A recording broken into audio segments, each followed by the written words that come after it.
안녕하세요. 사연에 빠지다의 DJ 민영입니다. 오늘도 두 가지 사연 준비되어 있는데요. 끝까지 함께 해주시고 구독과 좋아요 버튼도 꾹꾹 눌러주세요. 그럼 오늘의 사연 함께 시작해 볼게요. 안녕하세요. 60대 후반 할머니입니다. 부모와 자식 간의 사이를 천륜이라고 하죠. 하지만 이런 인연들이 돈 때문에 서로 울고불고 난리를 치고 있는 모습을 볼 수도 있을 텐데요. 그런 상황들을 바라보면서 저는 부모가 얼마나 못났으면 자식들이 말도 안 듣고 돈이나 뺏고 앉아있나 싶었어요. 진짜로 뉴스나 드라마에서나 보던 불효 장면들이 내 가정에서 일어날 거라고 생각도 못했거든요. 남편이라도 있으면 같이 해결이라도 할 텐데 혼자 자식놈들 혼내려고 하니 힘에 부쳤습니다. 하지만 부모로서 자식들이 잘못된 길을 가는데 보고만 있으면 안 되지 않겠습니까? 남편이 죽고 난 후 7년이 지났어요. 처음에는 매일 울기만 했습니다. 첫눈에 반해 결혼한 사이나 불같은 사랑을 한 사이는 아니지만 그놈의 정이 뭔지 남편이 가고 나니 절망과 무기력이 찾아왔어요. 40년을 같이 살았는데 없으니 허전하고 괴로워서 이겨내고자 노력을 많이 했죠. 독서도 하고 친구들도 만나고 봉사활동도 하며 좋아하는 가수 콘서트에도 갔습니다. 이미 출가한 자식들에게 짐이 되고 싶지 않았어요. 아들 둘이 있는데 가정도 있고 자식도 있으니 저만 돌봐달라고 할 수도 없으니까요. 하지만 나이가 드니 몸이 아프더라고요. 혼자 해결하거나 남의 손을 빌리려고 할 수도 있지만 몸이 힘드니 자식들이 생각이 나는 거 아니겠어요. 그래서 몸살을 오래 앓아 며느리한테 죽 하나 사오라고 했더니 요양원에 쳐넣으려고 했습니다. 자식들 귀찮게 마시고 요양원이나 가세요. 제발 말 좀 들어주세요. 네, 어머니 요양원 가면 죽는 것도 아닌데 왜 그렇게 안 가세요? 너희들 내가 가만히 두나 봐라. 용서하지 않을 거야. 내가 요양원에 가고 싶지 않다고 왜 보내려고 하냐? 며느리들의 말에 기가 막히고 코가 막혔습니다. 귀찮다뇨. 그 정도는 자식의 도리 아닙니까? 제가 끓여오라는 것도 아니고 간단하게 사오라고 할 뿐이었어요. 며느리만 이런 태도를 보이는 것이 아니었습니다. 아들도 마찬가지 아니겠어요. 재산만 차지하고 기본적인 자식 도리를 하지 않았어요. 아들들이 다 장성해서 결혼해서 잘 살고 있지만 저를 그렇게 요양원에 넣고 싶어 합니다. 결국 친구인 변호사를 찾아갔어요. 소송을 해서 아이들을 혼내주었습니다. 늙고 아프면 요양원으로 가는 것이 당연한 길이 아니잖아요. 저의 노후는 제가 결정해야죠.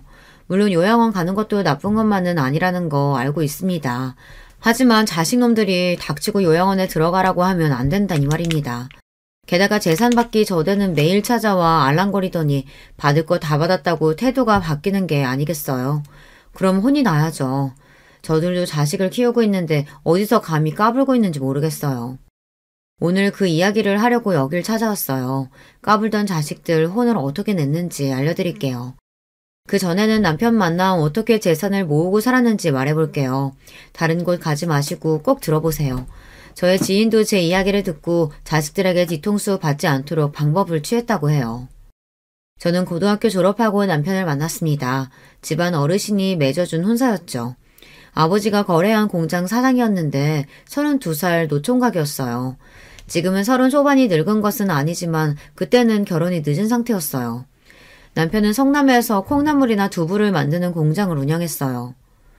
영선아, 좋은 사람이야. 어른 공경하고 착실해.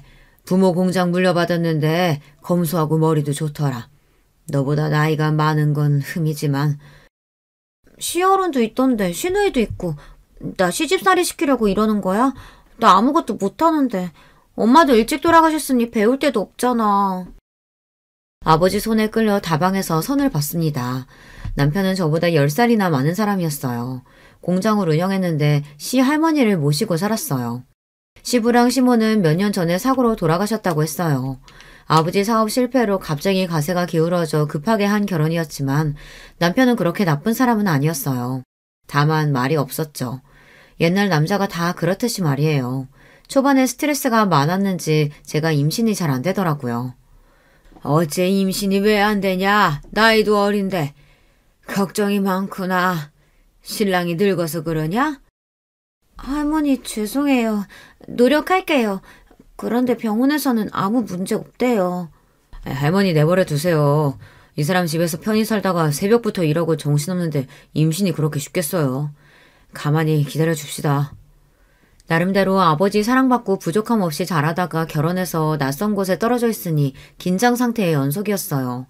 새벽부터 일어나 밥도 해야 하지만 그중에서 점심때마다 10명 정도 되는 근로자에게 밥을 만들어주는 것이 힘들었어요.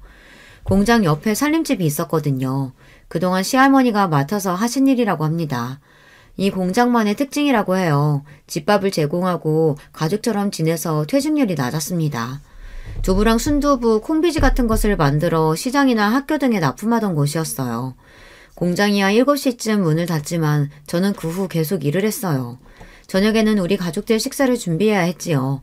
가족은 시할머니와 남편, 그리고 저랑 시누이, 그리고 일을 도와주는 식모뿐이지만요. 시누이는 대학생이라 도와주지는 못했어요. 부러운 부분이 시누이였어요. 저는 대학도 못 가고 시집 오고 말았는데 공부를 잘하는 시누이는 명문대 학생이었죠. 언니, 제가 많이 도와주지는 못하지만 편히 대해줄게요.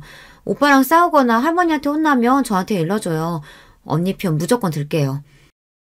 고마워요, 아가씨. 그리고 속옷빨래는 직접 하세요. 방 청소랑. 아셨죠? 제가 그렇게 말하자 시누이가 웃으면서 알겠다고 했어요. 제가 꿍하게 참는 성격은 아니라서 좋았다고도 했습니다. 또 지금도 연락하고 잘 지내는 가정부 언니, 소위 말해 식모 언니가 있었어요. 저보다 2살 많은 언니는 16부터 남편 집에서 일했는데요. 야간 고등학교를 마친 언니는 저랑 의견이 잘 맞았어요. 나중에도 우리 집 일도 도와주기도 해서 지금도 연락하고 지내는데요. 솜씨가 좋아 제가 도움을 많이 받았습니다. 하지만 집에서는 연탄불 하나 갈아본 적도 없는데 김치까지 담그고 하니 정신이 없을 수밖에 없었겠죠. 그래도 시댁 식구 중에 저를 학대하거나 무시하는 사람이 없으니 버틸 수가 있었습니다. 어느 날 시장에 다녀오다가 아버지가 골목에서 배회하는 것을 발견했어요.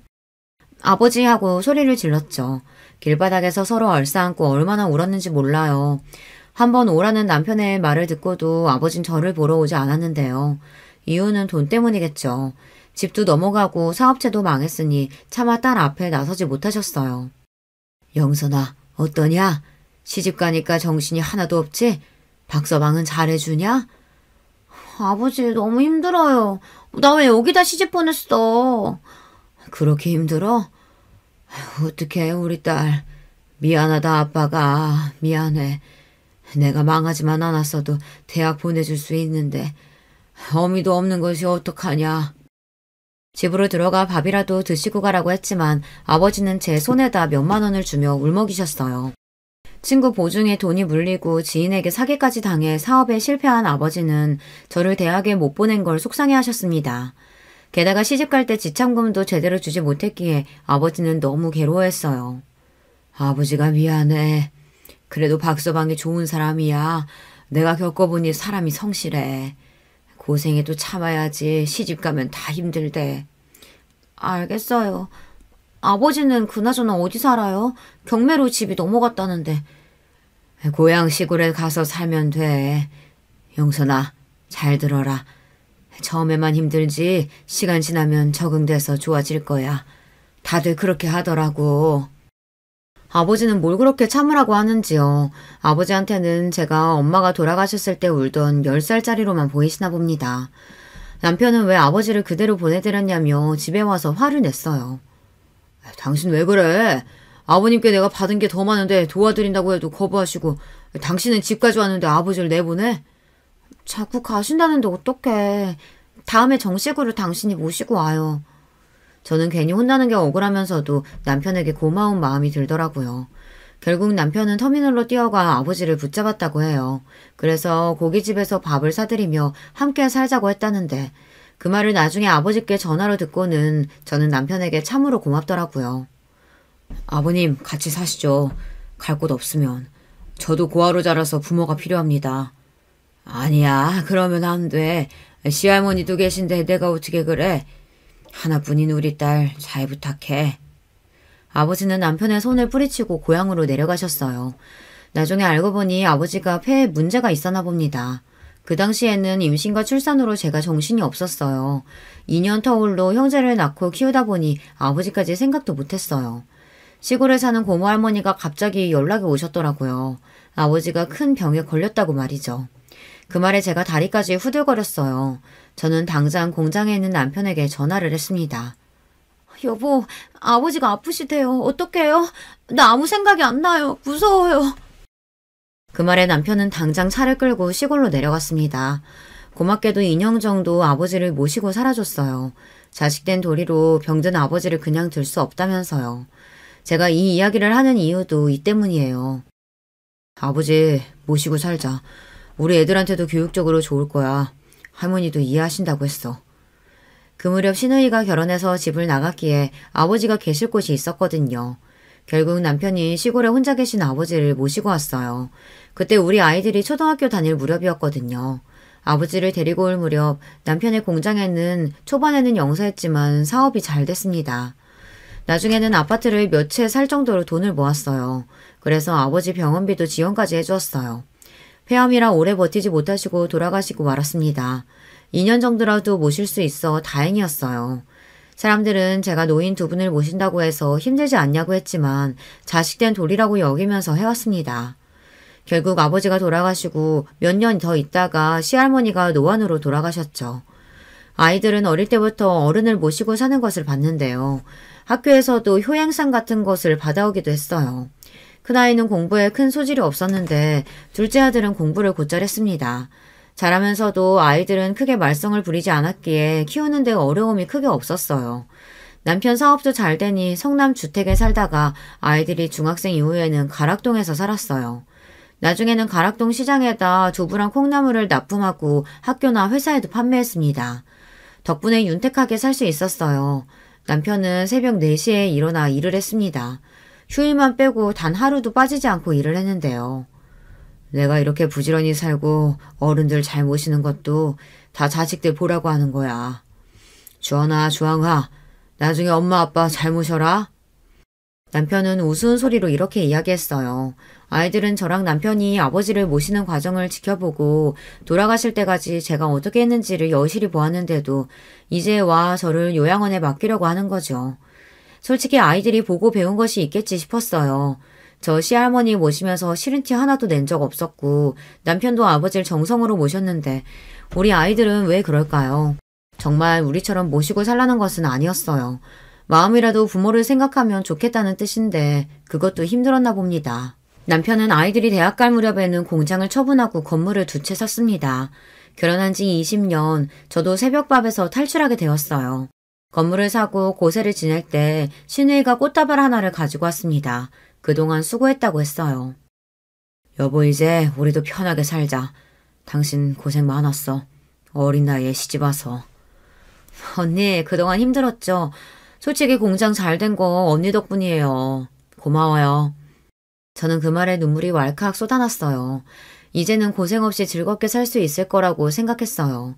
운동도 하고 놀러도 가고 맛있는 것도 먹고 즐겁게 살기로 했어요. 그 당시 40 중반이라 젊은 나이라 기대감도 많았습니다. 남편은 대학도 가고 싶으면 가도 좋다고 했어요.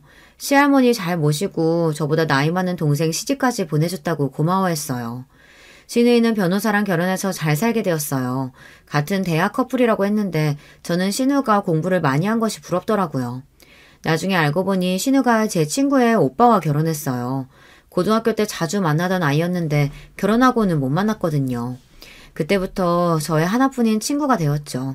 변호사가 된 똑똑한 친구였어요. 그래서 신우의 결혼 이후로 친하게 지냈어요. 공부 더 해보고 싶으면 내가 도와줄게. 어때? 해볼래? 아니, 여행 다녀보고 싶어. 머리 비우고 싶으니까. 그래, 여행 가자. 나랑도 가고 네 남편이랑도 가고 신나게 살아. 하지만 이제 무슨 대학이겠어요. 그냥 여행이라도 다녀볼까 했거든요. 왜냐면 그동안 고생을 많이 했어요. 아버지도 환자라 모시기 어려웠지만 특히 시할머니도 고생했어요. 치매가 오셔서 기저귀를 차야 했거든요. 하지만 싫은 얼굴 하나 안 했어요. 왜냐고요? 자식된 돌이니까요. 게다가 집에 돈도 있었고 저를 도와주는 식모언니도 있었으니까요. 죽을 만큼 힘들지 않았거든요. 하지만 그렇다고 고생이 아니라는 것은 아니에요. 나름 힘이 들었죠. 하지만 견딜 수 있었어요. 모르겠고 나 이제 재밌게 살아볼래요. 여보, 여행 많이 가요. 그래서 세계 지도를 펼쳐서 여행도 많이 다녀볼까 계획했지만 사람 일이 마음대로 되지 않았어요. 루게릭병이요?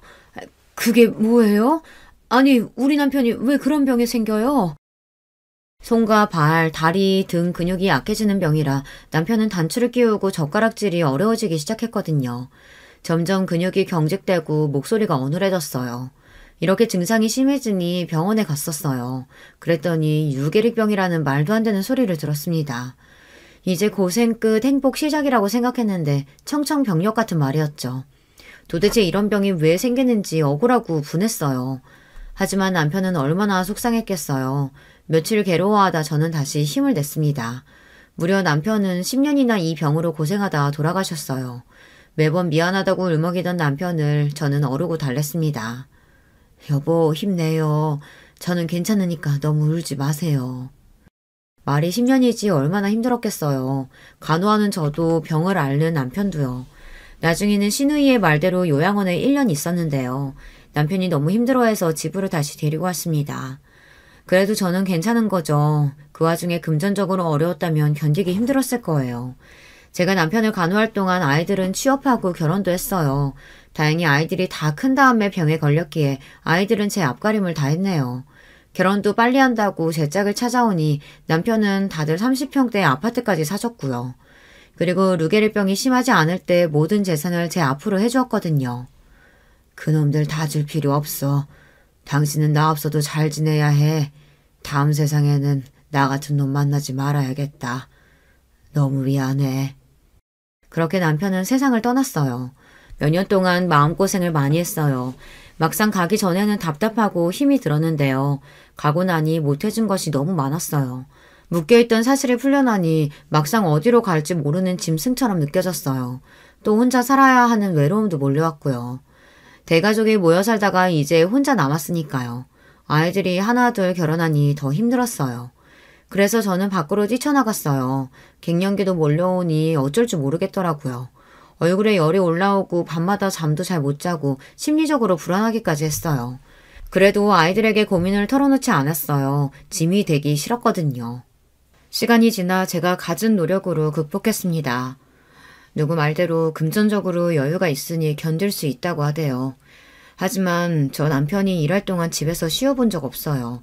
공장 직원이 못 나오면 제가 다 했고 시할머니부터 남편 간병까지 했으니 남편이 준 재산이 공짜라고 생각하지 않거든요. 다행스럽게도 우울한 기분이나 갱년기 증상도 잠잠해져서 편하게 살아볼까 마음을 먹었거든요. 그때부터 아이들이 저한테 손을 벌렸습니다. 첫째 아들은 직장을 다니고 있었는데 갑자기 골프 연습장을 하고 싶다고 했어요. 며느리까지 찾아와 저를 설득하더라고요. 엄마, 개인 사업 하고 싶어요. 요새 직장 다니지만 언제 잘릴지도 모르고 미리 나와서 이런 가게 하는 편이 나아요. 이럴 때 도와주시면 안 돼요? 네, 어머니. 사업 자금 고려해보세요. 애 아빠 자다가도 가위도 눌리고 악몽도 꾸더라고요. 회사 일이 얼마나 힘들면 그러겠어요. 사람이 살고 봐야죠. 아버지가 그랬어. 미리 주지 말라고. 사업도 너희들이 알아서 해. 결혼할 때 집 사줬으면 됐지. 집 사서 결혼하는 게 쉬운 일이야? 회사에서 사람들하고 관계가 안 좋아졌는지 그만두고 왔다는데 이제 마흔이 코앞인데 아이들도 커가고 걱정이 많다고 했어요. 남편이 죽기 전에 재산 분배 없다고 아예 못을 받고 돌아가셨기에 재산을 미리 주겠다는 생각이 없었고요. 어머니 그럼 투자하신다고 생각 좀 해보세요. 매출의 50% 드릴게요. 널 뭘 믿고 투자해. 사업도 처음인데 말이 되니? 게다가 푼돈도 아니고. 제가 반박을 제대로 하니 아들은 더 이상 말을 못했어요. 그랬더니 며느리가 작전을 바꾼 모양이에요. 물량 공세를 시작했어요. 제가 좋아하는 반찬을 만들어서 가지고 오고 쇼핑이나 미장원도 함께 가자고 했습니다. 어머니 이것도 드셔보세요. 제가 반찬 가지고 왔어요. 이따 목욕도 같이 가실래요? 시간이 되니? 안 된다고 했잖아. 그리고 매번 음식 안 가지고 와도 돼. 아니에요. 우리 윤지도 같이 왔어요. 할머니한테 그림 그린 거 보여드려. 첫 손주가 손녀라 얼마나 기뻤는지 몰라요. 아들만 키워서 그런지 예쁘고 귀여운 아이를 보니 기분이 좋아졌어요. 부모가 시켰는지 애까지 할머니 도와주세요 하더라고요. 첫째 며느리는 전업주부라서 그런지 매번 반찬과 음식을 가져왔습니다. 사업 자금을 위해서 저에게 딸처럼 살갑게 굴더라고요. 딸 하나를 기르고 있는데 소녀도 매일 데리고 와 옆에서 시간을 보냈어요. 어머니, 제가 잘할게요. 그러니 아범 한 번만 도와주시면 안 돼요? 매일 찾아와서 식사도 준비해드리고 윤지도 데리고 올게요. 남편이 편해야 저랑 윤지도 잘 지낼 수 있죠. 지키지도 못할 약속 하지도 마. 내가 그걸 어떻게 믿어? 그리고 사업을 왜 해? 직장 다니라고 해. 망해서 쪽박 차지 말고. 안 망해요. 저희 아버지 친구분이 하던 건데 매물이 괜찮게 나온 골프 연습장이거든요. 매출도 보장되고요. 저는 듣기 싫어서 물러가라고 했는데요. 그날 밤에 큰아들이 술 먹고 찾아왔어요. 대성통곡을 하며 울면서 직장을 구하기도 힘든데 어떻게 사냐고 울고불고 난리가 났어요. 한심해 죽을 뻔했죠. 하지만 어쩌겠어요. 고슴도치도 제 새끼는 예쁘다는데. 제 자식이니 한편으로 가슴이 아려왔어요. 엄마, 내가 매출의 50% 줄 테니까 말로만 하는 게 아니라 확실하게 투자하라고요. 제발, 아니면 다른 사람한테 넘어간대. 그래, 그럼 간이 증여사라도 써. 네가 50% 준다고 말이야. 그래, 골프 연습장 인수해 하고 단숨에 허락하고 싶지만 덥석 넘겨주면 돈 알기를 우습게 할까봐 그렇게 매출의 일정 부분을 달라고 단서를 걸었습니다. 그리고 종이에다가 증여하면 뭘 해주겠다고 서약서 같은 걸 써주더군요. 아들은 진지하게 생각을 안 한 모양이지만 저는 나름 진지했습니다. 역시 아들이 기가 죽어있는 모습을 보니 어쩔 수 없이 제 주머니를 열게 되더라고요. 5억 정도면 가능하다고 하면서 사업 계획서도 가져왔고요. 못 이기는 척 들어주고 말았습니다. 어차피 줄 재산이긴 했지만요. 제가 마음고생을 하다 보니 몸보다 정신이 힘든 것이 어렵더라고요. 잘해봐. 아버지가 힘들게 모아주신 거다. 함부로 날리지 말고. 처음인데 걱정된다, 엄마는. 예전에 아버지 봤지? 단 하루도 안 쉬셨어. 하지만 컴퓨터 앞에서 일만 했던 아들이 단번에 잘할 수 있을 거란 생각은 안 했지만 이렇게 도와주니 열심히 하지 않을까 싶었어요. 가게는 아침에 출근하고 퇴근하는 회사가 아니잖아요. 가게 주인이 솔선수범해야 장사가 잘 되는 법인데요. 매번 잔소리를 하고 싶은데 아들 스스로 무언가 알아내고 깨닫고 달라지길 기다리고 있었어요. 이렇게 첫째 아들만 돈을 해주니 둘째 아들도 득달같이 달려와 집을 옮길 테니 돈을 달라고 하더군요. 둘째는 공기업에 다니고 며느리는 교사거든요. 차근차근 적숙하면 집을 늘릴 수가 있을 텐데요. 주말마다 아이들을 데리고 저를 찾아왔어요. 어머니, 이번 주말에 캠핑 가면 어때요? 아는 선생님이 쿠폰을 주셨어요. 그래, 엄마 같이 가요. 맨날 아버지 간호만 하셨는데 답답하잖아요. 너희들이 웬일이야? 맨날 주말에는 바쁘다고 했잖아. 한번 오라고 하면 시간 없다 바쁘다 하면서 차일피일 오는 날짜 미루더니. 여행? 캠핑? 무슨 이유니? 어머니, 그냥 애들이 할머니랑 놀러 가고 싶다고 하니까 온 거죠. 이렇게 자주 놀러 와요. 덕분에 나들이나 캠핑, 꽃놀이 등을 가볼 수 있었어요. 이렇게 잘하는 데는 이유가 있겠죠. 형한테 해준 돈을 달라고 하는 거겠죠. 어머니, 우리 애들은 2명이라 방이 필요해요. 집 넓히는데 도와주시면 좋겠어요. 엄마, 우리는요? 공부는 내가 더 잘했는데 매번 형만 뭘 해줘요. 학원도 형만 갔어요. 또 과외도 시키고. 게다가 이번엔 무슨 사업 자금을 해줘. 형이 정신적으로 힘들다고 하니, 그리고 형이 부족하니 학원도 보내준 거지. 잘하면 해줘. 둘 다 돈 잘 벌고 있는데 갑자기 왜 돈이 필요해? 애들은 아직 어린데 방은 무슨 방이야. 집 넓으면 엄마 모실 수도 있죠. 그러니까 집 해주세요. 지금 사는 집하고 엄마 주신 돈하고 합치면 원하는 평수 살 수 있다니까요. 그걸 어떻게 믿니? 사주고 나서 나 몰라라 하면 어떡하라고. 너희들도 증명서 하나 써. 형도 썼다. 저는 어떻게 나올지 보려고 증명서를 쓰라고 했어요. 집을 해주는 대신 나중에 저를 모시고 산다고 말이에요. 그럼 증명서 쓸게요. 저흰 거짓말 안 해요. 집 사주시면 어머니 모시고 갈게요. 제가 둘째에게 줄지 말지 고민하고 있으니 나중에는 형제끼리 싸우기 시작했어요. 제 생일이라고 하면서 서로 물고 뜯고 난리가 났어요. 손주들이 아직 어린데 그 꼴을 보자니 기가 막히더군요.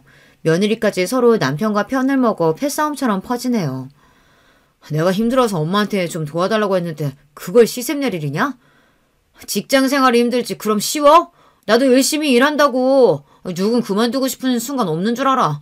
그러니까 형 도와주면 나도 해줘야지. 서방님네는 동서가 돈 버니까 굳이 안 해주셔도 되잖아요. 그리고 우리 잘 되면 입 닫고 말겠어요? 아니 같이 벌어도 돈 필요해요. 형님네는 애가 하나지만 저희 둘이에요. 남매라 방 따로 주면 좋죠. 다들 시끄럽다. 둘 다 똑같이 해주면 되잖아. 애들 보니까 그만 싸워. 결국 저는 둘째 아들에게 집을 하나 더 사주고 말았어요. 만날 때마다 저러고 싸울 텐데 그걸 지켜보는 것도 힘들었어요. 우리 집은 장난만 챙기는 분위기는 아니었는데 첫째 아들은 잔병치레가 많았고 공부도 둘째 아들보다 못했어요. 그러다 보니 큰아이한테 관심이 더 가기 마련이었습니다. 집 사주면 너희들 나중에 나 모신다고 했지? 증명서 써오너라. 당장!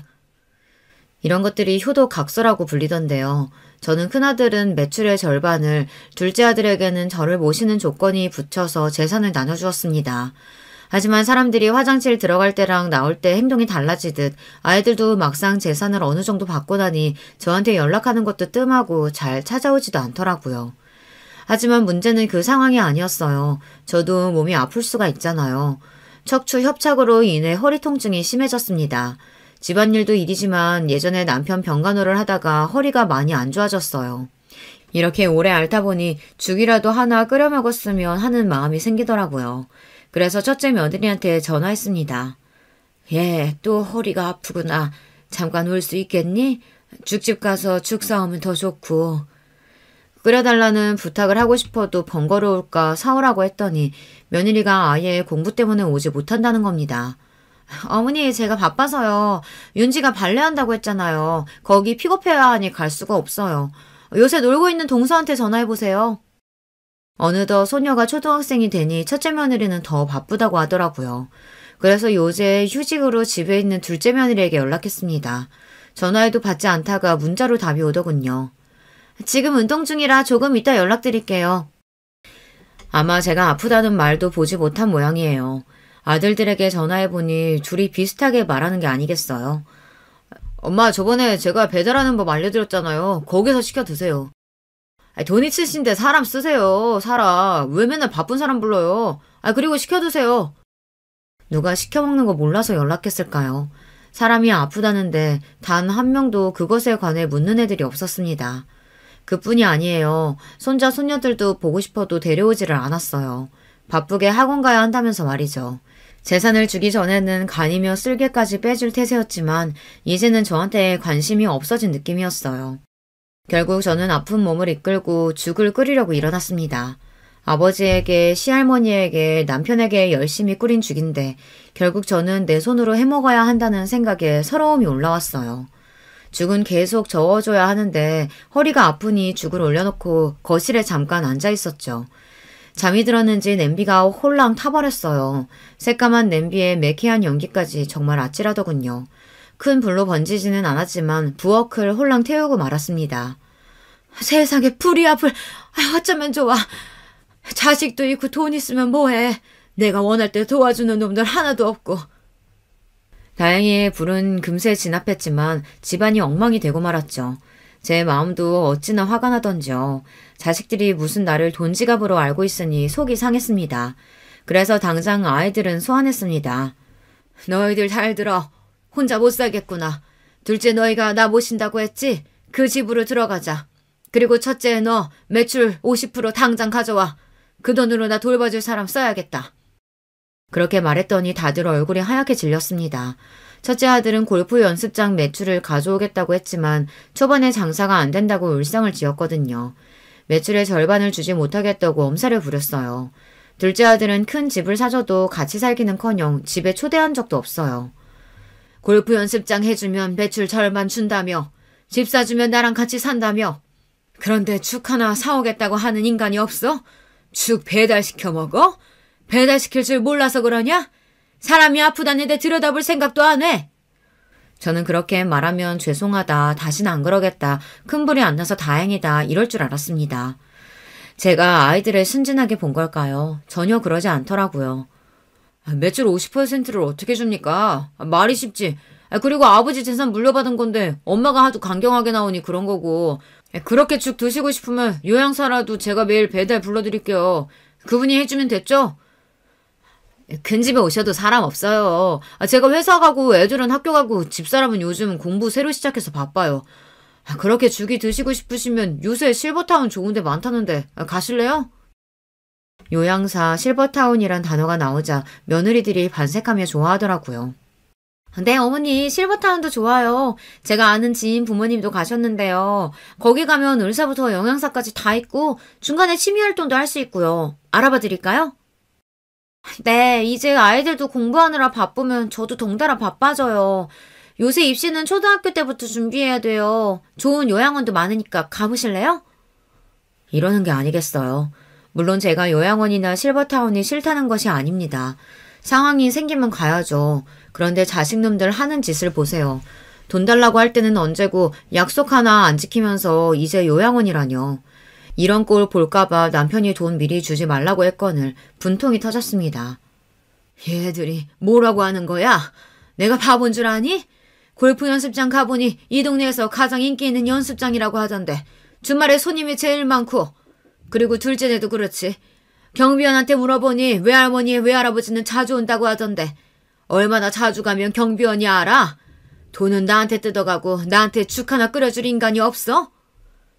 그게 엄마 돈이야? 아버지 재산이잖아요. 어차피 우리 물려줄 돈이라니까. 그러니까 내 말이 우리 몫을 주는 걸 왜 그렇게 공치사해요. 죽 사서 만들 돈 없으신 것도 아니잖아요. 왜 그렇게 죽 타령을 하세요? 편안하게 앉아서 아버지 재산 그대로 받아놓고서는. 뭐? 편안? 나 시집와서 아버지 돌아가실 때까지 편안하게 있어 본 적 없어, 이놈들아. 그 공장도 내가 다 뒤에서 지어놓으니까 돌아간 거지. 아버지 재산 아니야. 내 재산이기도 해.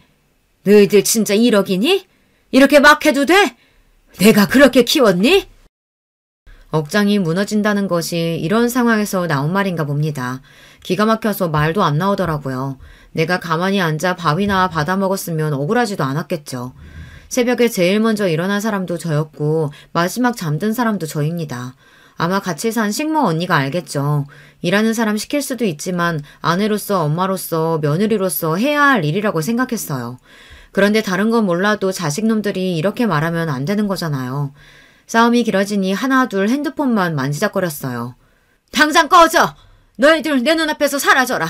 꼴도 보기 싫구나! 제가 소리를 지르니 하나 둘 자리에서 일어나더라고요.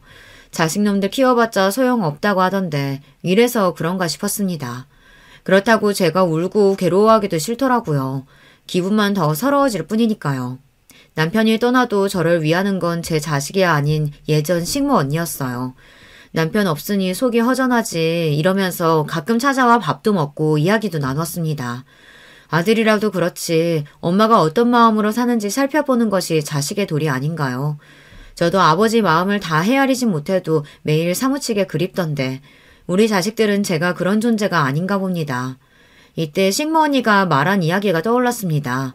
이른을 넘긴 언니의 음성이 왜 이 순간에 떠올랐을까요? 자식도 다 소용없어. 남편도 그렇고.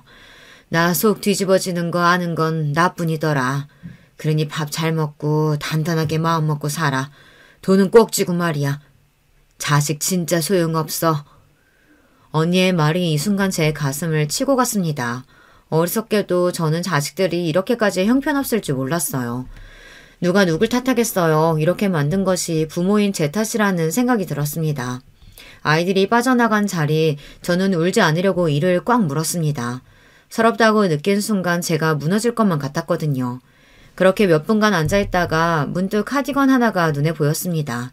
첫째 며느리가 두고 간 모양이었어요. 아무리 자식 새끼들이 미워도 제가 어미이다 보니 날이 추운데 감기라도 걸리면 안 되지 않겠어요. 그래서 서둘러 핸드폰 하나 들고 아파트 지하주차장으로 내려가 보았어요. 시모가 화가 나 있으니 오지 못할까 싶었거든요.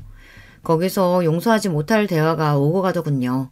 저는 아이들 앞으로 가지 않고 벽에 서서 대화를 듣고 말았습니다. 너무 놀라서 다가가지도 못하겠더군요. 아니 어머니 왜 그런 거야? 동서네가 모시고 간다고 했으면 데리고 가야지. 그러니까 노인네가 시위하듯 죽 사오라고 난리를 치잖아. 우리가 왜요? 그러는 형님은 매출 절반 준다고 했으면 줘야죠. 그러니 죽 타령하는 거죠. 돈 달라고 하면서요. 그래서 피해자는 우리예요, 우리. 재수씨, 그 절반 그냥 노인네가 하도 안 준다고 하니까 해본 말이고, 같이 산다고 했으니 사셨어야죠. 사돈 어른들 오라고 우리 엄마가 재수씨 집 사준 거 아니잖아요. 형, 말이라도 그렇게 하지 마. 장인 장모 가끔은 거야. 그리고 부모는 장남이 모셔야지. 뭐 말 같지도 않은 소리래. 돈 가져갔으면 형이 더 많이 가져갔을걸? 학원비부터? 너 무슨 학원비 타령이냐 맨날. 공부 좀 했다고 유세야? 그렇다고 서울대도 못 간 놈이 무슨 불리하면 학원이니 과외니 난리야 진짜. 하여간 이 새끼는 형 무서운 줄 모른다니까. 좀 맞아볼래? 한두 마디 오가던 설전이 아예 주먹 다짐으로 오가는 순간이었습니다. 나이가 몇 개인데 길에서 싸움질인지. 제가 나가 말리려는 순간 첫째 며느리가 그만둬요라며 소리를 질렀어요. 그러면서 그제야 마음의 소리를 거침없이 해댔습니다. 요양원이든 뭐든 아무 곳이나 처가라면 가는 거지. 노인네가 자식들 귀찮게 하고 그래. 저는 그 이야기에 진짜 그대로 얼어버렸으면 좋겠다고 생각했어요. 귀찮다뇨. 제가 뭘 잘못했는데요. 누구 하나 심하게 말했다 하지 않고 둘째 며느리가 말을 덧붙였습니다. 양심이 있으면 빨리 꺼져줬으면 좋겠어요. 형제들 싸우고 이러는 게 좋아요? 오늘도 그래요. 우리 애들 학원 못 데려다 줬어요. 내가 미쳤다고 학교 그만둔 줄 알아요? 자식들 돌보려고 한 거죠. 우리 아버지 엄마도 학원 픽업 때문에 오신 거라고요. 그것도 모르고 죽타령이 나와요. 진짜 미쳤어. 아무것도 모르고 시부 품에 귀염받고 살다가 이제 없으니까 불안한 거지. 죽은 갑자기 왜 사오라고. 귀찮아 죽겠어 진짜. 며느리들 마음대로 떠드니 그제야 아들들이 끼어들었지만 더 가관이었습니다.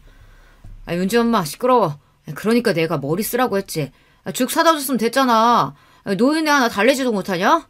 예전에는 잘했으면서. 당신도 가끔 찾아갔으면 이런 일 없잖아. 학교는 왜 관뒀어? 그래도 엄마 진짜 우리 집이라도 오시겠다고 하면 어쩔래? 다시 학교 나가. 그게 낫겠어. 말도 안 되는 소리를 왜 해? 무슨 어머님 무서워서 직장을 다녀. 웃겨 진짜. 그러니까 며느리들이 무슨 잘못이에요 다들. 하여간 노인네가 요양원 가라고 하면 가는 거지. 나이 처먹고 자식들 힘들게 하고 그래. 양심이 있으면 당장 꺼져줬으면 좋겠어 진짜. 이제는 더 이상 참을 수가 없더라고요. 그래서 끼어들고 말았습니다. 물론 그 대화 모두를 녹음하고 있었고요. 변호사 친구가 말하길 자식들이 어이없는 말하면 다 녹음하는 것이 맞다고 했거든요. 윤지 엄마야, 너 뭐라고 했냐? 도저히 참을 수가 없어서 아이들 앞으로 걸어나와 며느리 앞에 카디건을 던져버렸습니다.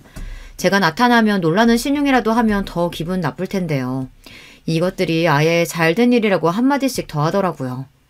제 말이 어때서요? 말이 나왔으니까 말인데요. 나이 쳐드셨으면 자식들 귀찮게 하지 마세요. 양심이 있으시면 그냥 요양원이라도 당장 꺼졌으면 좋겠어요.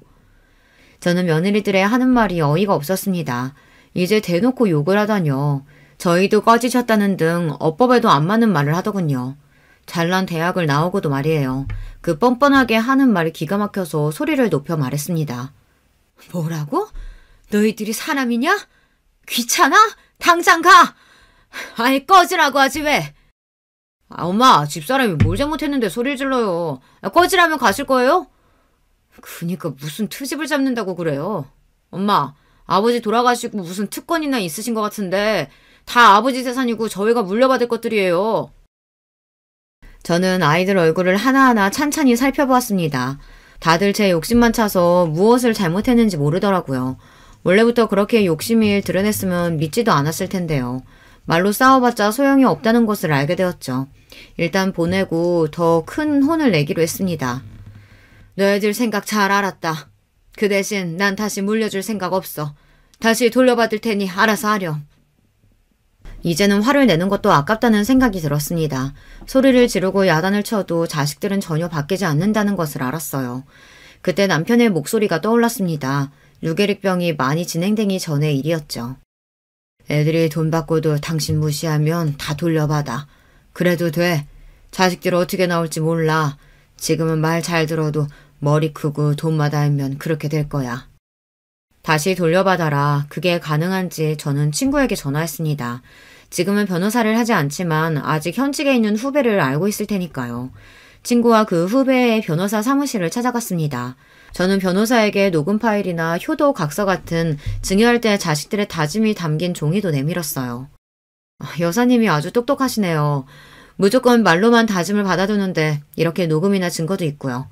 물론 법적으로 이게 증거가 될 순 없지만 참고는 될 수 있어요. 사업자금으로 재산 먼저 주면 매출 절반 준다고 했고 50평대 집 사주면 저를 모신다고 했어요. 이건 공증까지 제가 다 해놓은 상태라 다 가능하겠죠? 네, 이게 요새 많이들 하시는 불효소송인데요. 대부분 돌려받기 어려워요.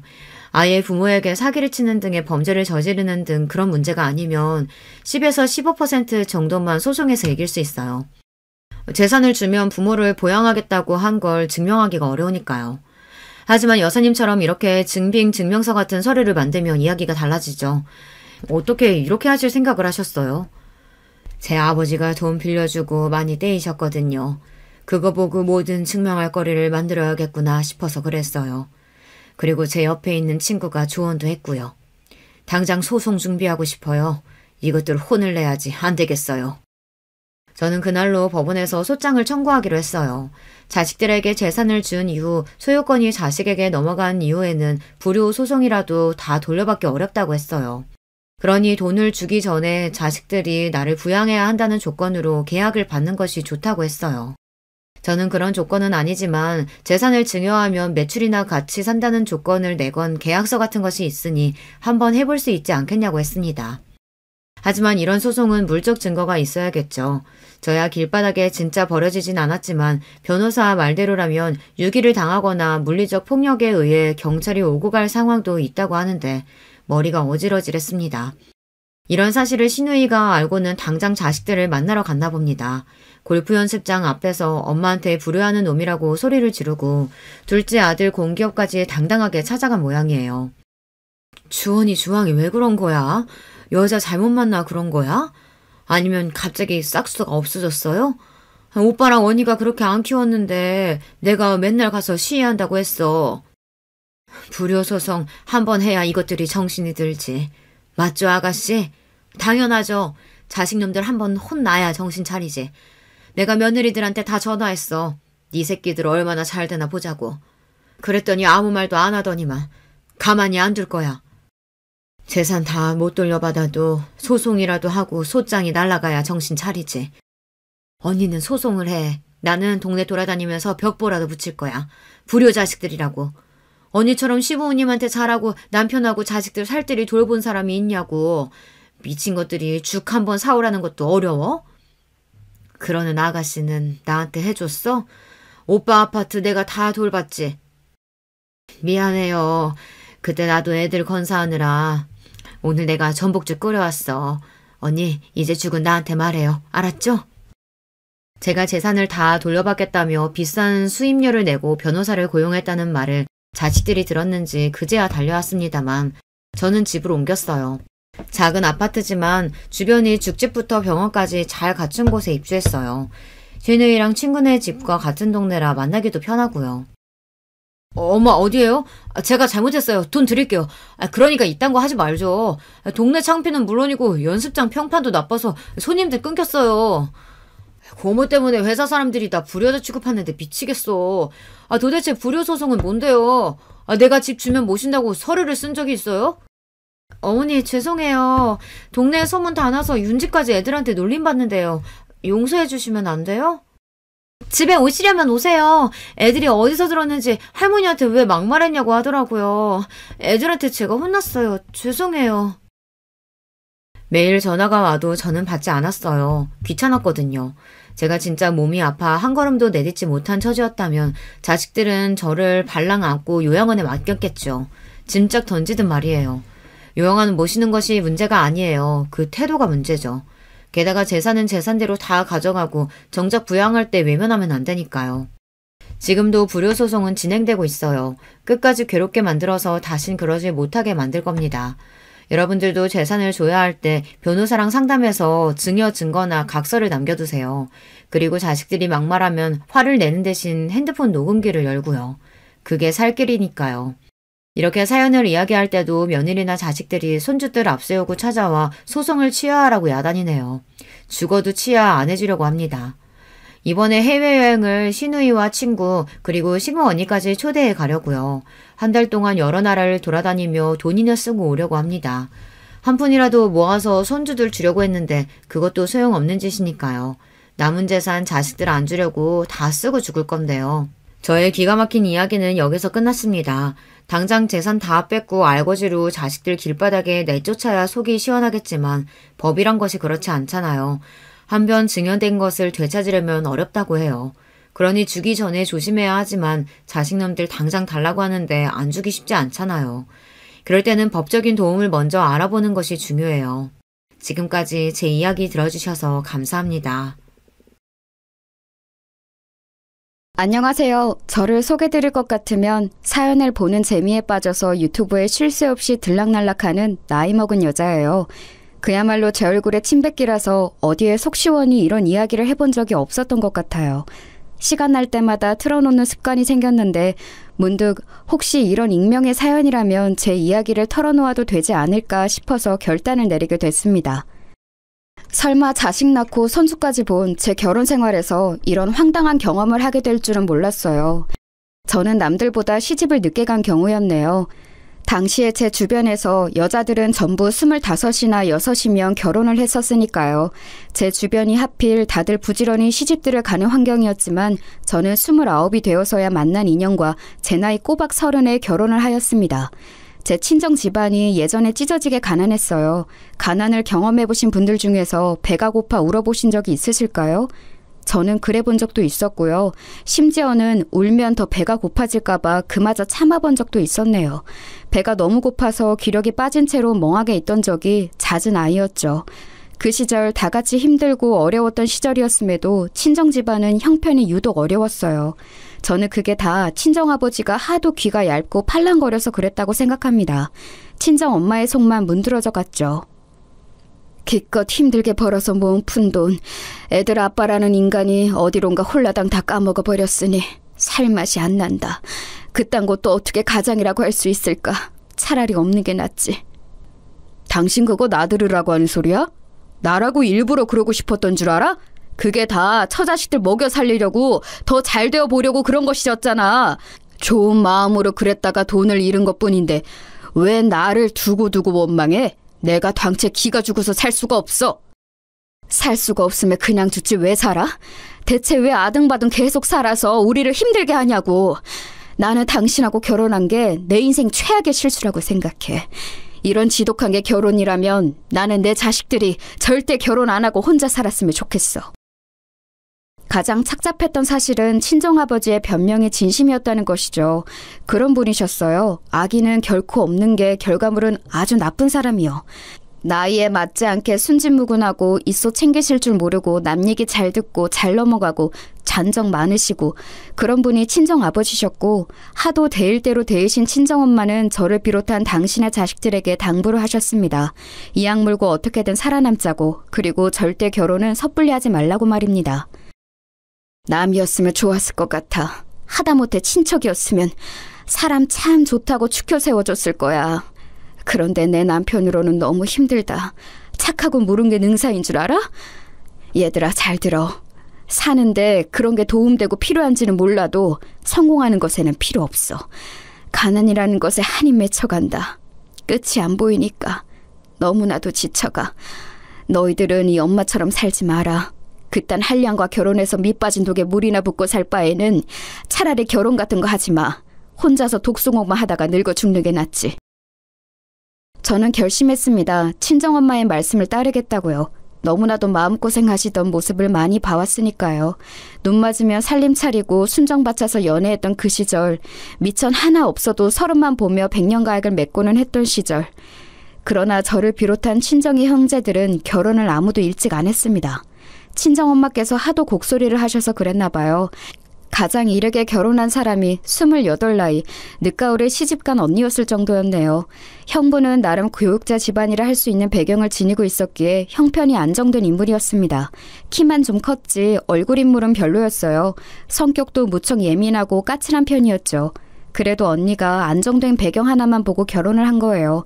저도 비슷했네요. 무능력한 친정아버지, 그리고 그런 배우자에게 질색을 하며 학을 떼었던 친정엄마를 보고 자랐던 저는 무조건 남편의 능력만 보았습니다. 제가 잘난 사람이 아니다 보니까 굉장한 상대를 만나는 건 말도 안 되는 일이었죠. 그래서 제 수준에서 만날 수 있는 최대치의 남자를 만나고자 했어요.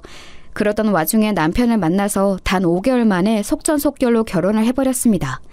시댁은 당시에 작은 공장을 운영하기 시작한 직후였고 저는 남편을 내조하면서 공장의 잡일을 도와가며 그렇게 열심히 살았어요. 제 성실한 구석 하나만 보고 저를 허락해 주었던 시댁 사람들을 제가 기어이 만족시켰죠. 아집이 강한 남편하고는 솔직히 이런저런 마찰이 있었지만 반지하 단칸방에서 화목하게 사느니 점점 집을 넓혀가는 재미를 느끼며 남편과 냉전을 치르며 사는 게 낫다고 여겼습니다. 친정의 영향을 강하게 받아서 그랬나 봐요. 다른 의미로도 저는 친정의 영향을 강하게 받았는데 그건 바로 우는 소리를 그렇게 하시면서도 친정엄마께서는 끝끝내 당신의 무능력한 배우자를 저버리지 않은 채 끌어안고 가셨지요. 저는 그 면모를 봐왔기 때문에 사업하는 남편이 도중에 얼마나 독불장군처럼 굴든 말든 꿋꿋하게 인내하며 아내로서의 역할, 엄마로서의 역할을 다 해냈습니다. 한 번도 도망친 적 없었고 최선을 다하지 않은 적도 없었네요. 세월이 흘러 나이가 들고 보니까 이런 저에게 뒤늦게 고맙고 의지가 되었는지 남편은 그나마 점점 순해졌어요. 나이 먹어서 늙고 났더니 마누라가 최고란 걸 알았나 봅니다. 하여간 저희 부부는 다사다난한 와중에 자식을 셋 보고 살았어요. 큰아들은 장남이라는 이유로 저희 부부의 전폭적인 지원과 기대를 받으며 자랐고요. 결혼 정년기에 딱 맞춰서 장가를 보냈는데 이때 저희 부부가 힘 좀 썼죠. 왜냐하면 큰며느리가 부잣집 고명딸이었거든요. 둘은 동갑내기였습니다. 큰아들은 자기 조건이 떨어지는 것 같다면서 걱정을 했고 어떻게든 꼭 결혼을 성사시키고 싶다고 하길래 저희 부부가 나섰던 것이죠. 장남을 좋은 집안과 맺어주느라 애 많이 썼었네요. 큰아들 본인이 욕심냈던 그 결혼 기껏 할 수 있도록 해줬더니 시간이 지나니까 큰며느리하고 자잘한 불화를 일으켰어요. 큰며느리는 워낙 자기 친정에서 귀한 대접만 받고 자라서 그런지 성격이 대쪽 같고 쉽사리 자기 뜻을 굽히거나 양보하지 않는 인물이었습니다. 애 낳고 잘 사나 싶었건만 그런 배우자에게 큰아들이 점차 심신이 지쳐가는 모양이었어요. 언제부터인가 걸핏하면 별거를 하느니 마느니 하는 얘기를 쉽게 입에 올렸습니다. 저는 얼른 그런 큰아들을 나무랐었죠. 애 생각해서라도 우선은 참아야지. 나라고 해서 내 큰며느리가 콧대 높고 성질 드센 것 어디 모르겠니? 다 알아. 네가 언제까지고 참고 살 성미도 안 된다는 건 역시 다 알고 있었어. 그래도 이 결혼 네가 하겠다고 당시에 하도 우겨대서 졸라댔던 것을 잊으면 안 되지. 책임감을 가지고 살아. 제가 남편을 꼭 참고 잘 살아온 것을 큰아들도 뻔히 알고 있었기에 제 앞에서 반백할 엄두가 안 났을 것입니다. 그런데 몇 번 나무라고 잘 달래보았건만 큰아들은 속에 든 불을 꺼트리질 못했어요. 결혼 생활에 대한 불만을 자꾸만 툴툴대며 늘어놓았죠. 어느 주말에 저희 식구들끼리 다 모여 있었고 큰며느리는 없는 자리였는데 저희 딸이 자기 큰오빠한테 기어이 한 소리 날리더라고요. 아, 큰오빠! 남자가 왜 그렇게 구시렁구시렁 말이 많아? 그런 투정 듣는 것도 한두 번이지 맨날 들으려니까 짜증나 죽겠어. 큰 새언니한테 이혼하자고 선언할 자신은 없고 자기 가족들한테 우는 소리 할 마음은 들어? 물에 빠지면 아주 입만 동동 뜨겠어. 자기 할 말 다 하고 사는 집사람 만나서 늘 짜증났었는데 이제는 내 여동생까지 이러네. 집안 여자들이 다들 어쩌다 이렇게 됐는지 모르겠다. 야, 너는 제발 네 작은 새언니 좀 보고 배워라. 모름지기 여자란 저래야 하는 거야. 큰아들이 말해 자연스레 모두의 시선이 한 사람에게로 향했죠. 바로 제 작은 며느리에게 말입니다. 큰아들이 결혼생활 지친다고 우는 소리를 하도 하느라 집안 분위기가 뒤숭숭한 지 몇 달째였는데 그 와중에도 작은 며느리는 늘 조용했습니다. 차분했으며 고요했죠. 큰아들 입에서 자기가 거론되자 작은 며느리가 조용한 목소리를 냈어요. 저는 아주버님을 다들 이해해줘야 한다고 생각해왔어요. 얼마나 속이 답답하시면 저러시겠어요. 그쵸, 어머님? 제 말이 맞죠? 은근히 저에게 질문을 돌리길래 제가 얼른 정신을 차리고 맞다면서 맞장구를 쳐주었습니다. 저도 가만히 생각해보니까 그간 너무 격앙된 상태로 큰아들만 나무랐나 싶었거든요. 큰며느리에게는 잔소리를 안 하고 큰아들에게만 참으라고 하고 있었으니 무정한 엄마인 것 같았네요. 큰아들에게 내심 미안하다는 생각이 들던 참이었는데 작은 며느리가 그렇게 말을 해주니까 제가 얼른 그 의견에 함께했습니다. 그러자 딸이 신경질을 부리더군요. 작은 새언니, 뭘 모르시면 말아 얹지 마세요. 갑자기 왜 본인이 상황 정리를 하려고 난리세요? 감정적으로 구는 딸을 제 작은 아들이 얼른 말렸습니다. 딸은 불만 가득하단 표정을 지으면서도 더 아무 말 안 했고요. 그런데 그날 이후로 왠지 딸이 작은 며느리에게 틱틱거리며 행동하기 시작했던 듯 싶어요. 설거지도 자꾸 이런 건 며느리가 해야 한다며 작은 며느리에게 시키고, 제가 한 번은 현장을 목격하고 딸에게 그러지 말라고 그랬는데 작은 며느리가 오히려 저를 말렸습니다. 자기가 할 일이라고 생각한다면서 군말 없이 설거지를 하더군요. 꿋꿋한 그 모습이 강인해 보였어요. 여리여리한 체구에서 그런 강인함을 어디서 나왔는지 모를 일이었죠. 작은 아들은 원래 오래 사귀던 다른 아가씨하고 결혼을 할 작정이었으나 결혼 준비를 하면서 자잘한 말싸움을 하기 시작했고 결국 감정이 상해서 파혼까지 했습니다. 그리고 몇 달 뒤에 그 아가씨는 금세 다른 남자와 결혼을 했고요. 그것에 상처를 크게 받은 작은 아들은 아무하고도 오랫동안 교제를 안 했습니다. 이러다가 노총각이 되어 늙어 죽은 것 아니냐는 주변의 속단으로부터 저는 작은 아들을 지켜주었죠. 이상한 사람 만나서 인생을 말아먹을 바에는 결혼 안 하고 혼자 사는 것도 괜찮아. 그러니까 너무 마음 쓰지 말고 네가 마음 가는 대로 살아도 돼. 나는 어렸을 때 네 외할머니로부터 항상 결혼을 신중히 한다는 소리를 듣고 살았더니 나이 찼다고 해서 떠밀리듯 하는 결혼은 아주 결사 반대인 사람이야. 엄마가 그렇게 얘기를 해주니까 내 마음이 한결 편안해졌어요. 저는 사실 혼자여도 외롭지 않고 전혀 상관없는데 주변의 시선이 힘들었거든요. 압박받지 말고 부담 안 가지고 재미있게 지내다가 혹시 제 마음을 사로잡는 인연이 생긴다면 그때 가서 결혼 생각을 해볼게요. 그렇게 말했던 작은 아들은 시간이 지나서 자기보다 8살 어린 작은 며느리를 만나서 결혼을 하였습니다. 작은 며느리는 눈에 띄는 미인은 아니더라도 수수하고 청순한 분위기를 풍겼어요.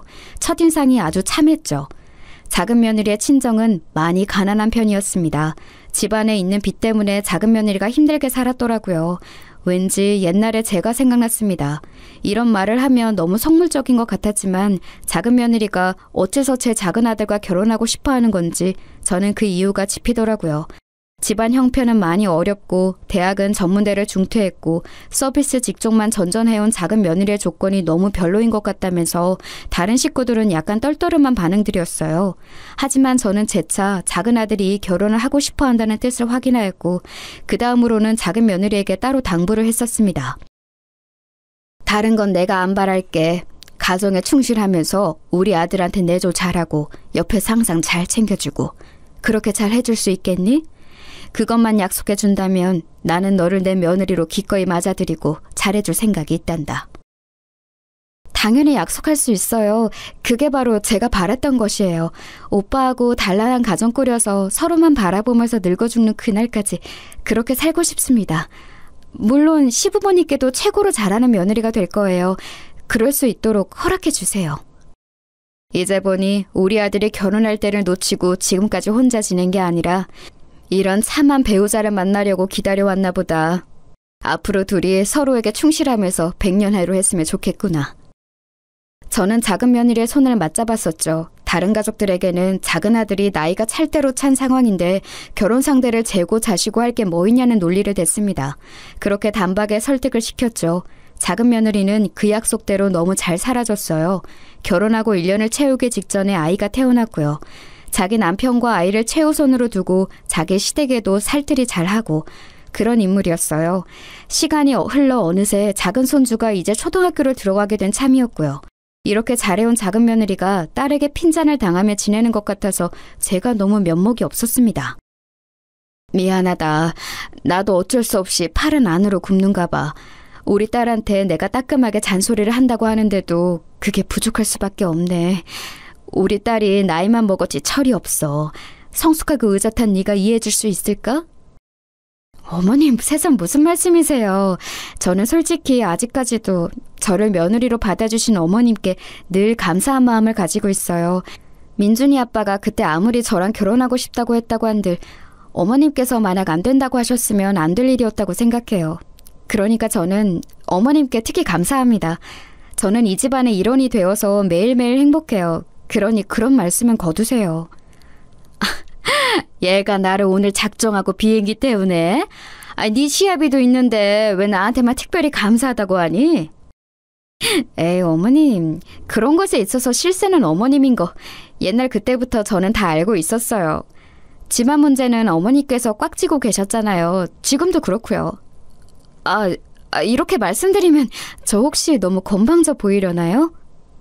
할 말 다 해놓고 겸연쩍어 하는 것, 작은 며느리는 이런 인물이었죠. 고슴도치라는 동물이 크지도 않고 생긴 것도 아기자기한 이목구비에 조용조용하지만 몸에 가시를 두르고 있는 것처럼 뭔가 그런 종류의 의외성이 작은 며느리에게는 늘 있었던 것 같습니다. 지금 돌아보니까 그랬어요. 순하고 차분하지만 그렇다고 해서 결코 그 속까지 만만한 상대는 아니었다는 것이죠. 큰아들은 우는 소리를 그렇게 해대더니 결국 큰며느리와 별거를 하게 되었어요. 큰 손주는 당연하니만치 큰며느리가 데리고 갔고요. 너무 속상하더군요. 이혼은 섣불리 안 해서 그것이라도 다행이었습니다. 안 그랬다면 어여쁜 큰손주와 더 멀어졌을 테니까요. 홧김에라도 이혼하자는 소리는 안 꺼냈어요. 나도 어차피 다시 결혼할 생각도 없는데 이혼해서 뭘 하겠나 싶더라고요. 그리고 재주씨가 나보고 숙일 줄 알아야 한다고 하더라고요. 그 얘기 듣고 나니까 홧김에 마음에도 없는 이혼하자는 소리는 안 꺼낸 거죠. 작은 애가 너한테 그랬다고? 맞는 소리를 했네. 이혼이란 결혼보다 신중히 하는데 네가 홧김에 큰애한테 이혼 운운할까봐 내가 얼마나 소가리를 했던지. 너에게 좋은 소리를 해준 작은 애한테 내가 다 고맙구나. 하여간 여러모로 작은 며느리는 좋은 영향만 집안에 주는 것 같았어요. 큰아들 내외가 별거하게 된 이후로 한 달에 한 번 주말에 큰아들이 자기 애를 보게 됐습니다. 토요일 이른 아침에 큰손주가 올 때도 있었고 금요일 늦은 저녁에 올 때도 있었네요. 그런데 어느 하루는 애가 오기로 한 주말에 큰아들이 낚시 약속이 잡힌 거예요. 회사 상사도 포함되어 있는 자리라서 취소도 못하고 빠지지도 못하고 그러고 있었습니다. 저도 그날 하필 남편하고 저기 멀리 편찮으신 고모댁에 방문하기로 한 주말이었고요.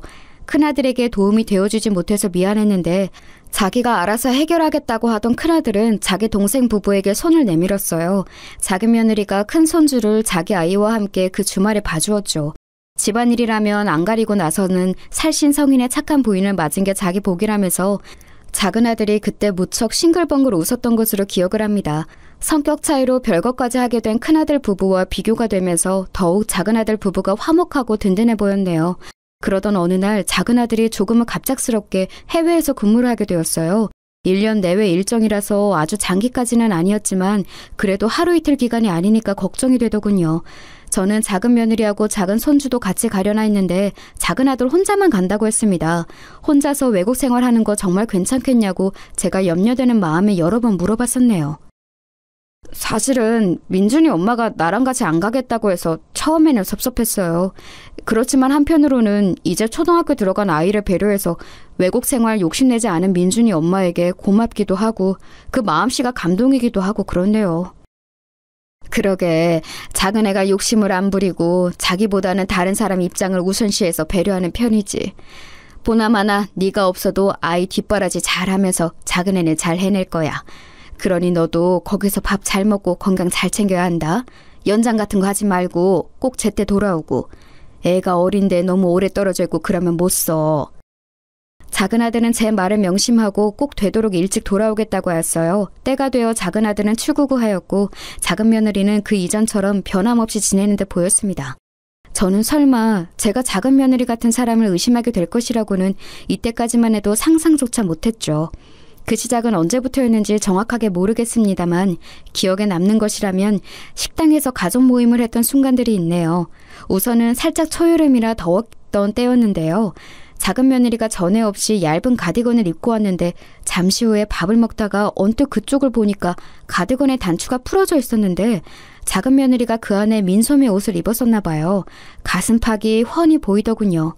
나이 든 사람 눈에는 단박에 민망한 모습이었습니다. 조용히 작은 며느리에게 말해줬었죠. 네가 웬일로 그런 옷을 다 입었니? 지나치게 과감한 것 같아서 나는 조금 민망하네. 더워서 잠깐 단추를 푼다는 게 깜빡하고 계속 이러고 있었네요. 죄송해요. 지금 얼른 단추 끼울게요. 죄송하다며 어쩔 줄 몰라 하는 작은 며느리의 모습에서 딱히 이상 기류를 감지하진 못했었죠. 그런데 다시 그때로부터 얼마 후, 이때는 말복이었고 유명한 백숙집에 다 같이 모인 참이었어요. 목적지가 식당인 사람치고는 작은 며느리가 입술을 진하게 바르고 왔습니다. 제가 느끼기로는 이런 자리에 이런 화장을 할 사람이 아니건만 좀 희한하다고 생각했죠. 일전부터 작은 며느리에게 틱틱대고 있었던 딸이 그 모습을 보더니 한마디 했습니다. 닭 먹으러 가는데 설마 벌써 쥐 한 마리 잡아드시고 온 거예요? 옆에 같이 앉아야겠어요. 쥐 잡아먹고 오셨으니까 배 안 고파서 닭고기 거의 안 드실 거 아니에요. 같이 있으면 제가 이득이죠. 모처럼 립스틱을 선물 받아서 한번 발라봤어요. 그런데 너무 빨갛고 진하죠? 저도 안 어울린다고 생각 중이었네요. 작은 며느리가 엄청 민망해하면서 중얼거리길래 제가 편을 들어주고자 딸에게 네 화장이나 잘해 라고 했네요. 그러자 작은 며느리가 배시시 웃었는데 그 모습을 보니까 저는 작은 아들이 떠올랐습니다. 머나먼 타국에서 복날도 못 챙기고 그냥 지낼 것을 생각하면 가슴이 짠했죠. 작은 아들이 보고 싶은 마음에 저도 모르게 밥을 먹으면서 자꾸 작은 며느리와 작은 손주 쪽을 눈치챘던 것 같아요. 그런데 가만 보니까 희한하게 작은 며느리가 닭고기 뜯는데 불편하게 실이 치렁치렁한 머리를 안 묶고 풀어헤친 채였습니다. 본인도 불편한 건 맞는지 손으로 머리카락을 연신 뒤로 넘겨가며 힘겹게 식사를 하더라고요. 예쁜 것도 좋지만 불편하게 왜 저러고 먹을까 싶은 생각이 들었어요. 그때 작은 손주와 제가 눈이 마주쳤죠. 자기 엄마를 제가 아까부터 몰래 빤히 쳐다보고 있었으니 그 이유가 궁금하다는 눈치였습니다. 제가 일부러 이런 식으로 둘러댔지요. 내가 가만히 보니까 민준이는 엄마 닮아서 머리숱도 많고 머릿결도 좋은가 보다. 그치? 우리 엄마 요즘 자꾸만 거울 앞에 오래 있어요. 머리도 자주 빗기 때문에 머릿결이 좋은 것 같아요. 그때 제가 작은 손주로부터 살짝 의문스러운 소리를 듣게 되었습니다. 작은 며느리가 최근 들어서 꾸미는 것에 엄청 신경을 쓰고 있다는 것이었어요. 전에 없이 화장대 앞에 오래 앉아 있는다고 하더군요. 작은 아들이 외국에 나가 있는 상황에서 꾸미는 게 좋아질 이유란 대체 뭐가 있을까 싶었습니다. 작은 며느리는 아직 30대 중반밖에 안 된 나이였고 외모도 제법 예쁘장했기 때문에 저도 모르게 혹시 이거 설마? 하는 의심을 가지게 되었어요. 한번 그런 쪽으로 의심을 하게 되니까 자꾸만 생각이 꼬리를 물고 이어지더군요. 작은 아들이 한참 연상이었기 때문에 혹시 작은 며느리가 젊은 남자에게 마음을 빼앗긴 것은 아닐까 싶었습니다. 이런 고민을 하게 되었다는 것 자체가 저 스스로를 부끄럽게 만들었죠. 나이만 먹고 망상병에 걸린 게 아닐까 싶어서 민망했어요. 이런 상의를 하기 위해 찾은 상대는 제 딸이었습니다. 그랬다가 곧 후회를 했지만요. 젊은 남자랑 결혼할 걸 그랬다고 후회는 안 하세요? 네? 갑자기 무슨 소리를 하시는 거예요? 저한테 그런 건 왜 물어보세요? 작은 오빠도 지금 외국 나가 있는 상황인데 이럴 때 어디 한번 솔직하게 털어놓아 보세요. 결혼은 최소한 또래 나이하고 할 걸 그랬다고 생각 정도는 해보신 적 있죠? 여자끼리 허심탄회하게 말해보는 게 어때요? 제 이야기를 들은 딸이 다짜고짜 작은 며느리에게 저런 질문부터 날린 거예요. 제가 얼마나 당혹스러웠는지 모릅니다. 작은 며느리의 표정이 엄청 어두워졌었고 잠시 침묵을 지키다가 이렇게 대답을 하더군요. 절대 그런 생각 해본 적 없어요. 저는 민준이 아빠보다 젊은 남자에게 눈이 돌아간 적도 없고요. 아니, 누가 눈 돌아갔다고 했어요? 그렇게 말한 적은 없어요. 그냥 한번 가볍게 물어본 것뿐인데 너무 정색하시네요. 제가 정색을 할 만한 질문을 하셨다고 생각을 해요. 지금 이 자리에서 맹세하는데 결코 젊은 남자한테 저는 눈이 돌아간 적 없으며 앞으로도 돌아갈 일도 없어요. 하늘에 대고 맹세합니다. 작은 며느리가 굉장히 단호하게 대처를 했고 딸은 겸연쩍어 했으며 저도 목구멍이 턱 막히는 기분이 들었습니다. 이렇듯 믿음직스러운 작은 며느리를 향해 대체 제가 어떤 추악한 의심을 했던 것인가 싶어서 속으로 너무 미안했어요. 너무 섣부른 추론이었다고 여기며 스스로 반성도 했습니다.